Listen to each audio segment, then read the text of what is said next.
ایک دن سلمان نے آ کے علی سے پوچھا تھا، یا علی، جو لوگ ہماری بیعت میں نہیں آ رہے ان کے خلاف جنگ و جدال کریں؟ علی مسکرا کے فرماتے ہیں، سلمان یہ میری بیعت میں نہیں آ رہے، میں انہیں بیعت کروانا ہی نہیں چاہتا۔ ارادہ علی ہو اور کوئی ارادہ علی کو بدلے نہیں۔ یہ کہہ کے امیر المومنین نے فرمایا، آ سلمان میں تجھے بتاؤں کہ میری حکومت کہاں ہے۔ کتابیں کہتی کوفے کی زمین تھی جہاں بیٹھ کے علی نے فرمایا، سلمان آنکھیں بند کر۔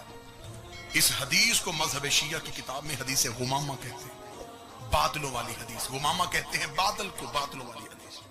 امیر المومنین نے آسمان کی طرف اشارہ کیا، ایک بادل کا ٹکڑا زمین پہ۔ علی سلمان کا ہاتھ پکڑ کے اس بادل کے ٹکڑے پہ پاؤں، بادل پہ سلیمان کو کھڑا کر کے علی نے فرمایا آنکھ بند کر۔ سلمان نے آنکھ بند کی، آنکھ کھولی، یقوت کی دنیا، سرخ ہی سرخ زمین،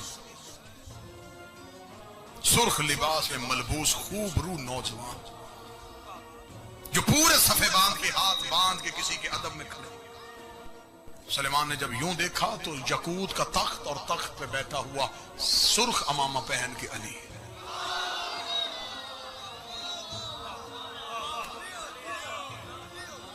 سلمان نے ابھی یوں ہی علی کو تخت کی طرف دیکھا، علی کی آواز آئی آنکھیں بند کر۔ سلمان نے آنکھیں بند کی، زمرد کی زمین، سبز لباس میں لوگ، زمرد کی کائنات، تخت، اور تخت پہ سبز امامہ پہن کے علی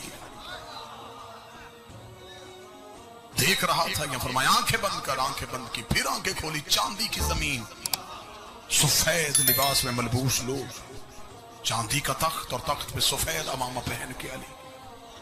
18,000 عالمین میں علی لے کے چلے گئے۔ 18,000 عالمین میں جانے کے بعد علی نے فرمایا سلمان آنکھیں بند کر۔ سلمان نے آنکھیں بند کی، فرمایا اب کھول۔ کھولی، وہی کوفے کی ریت، وہی منبر پہ علی۔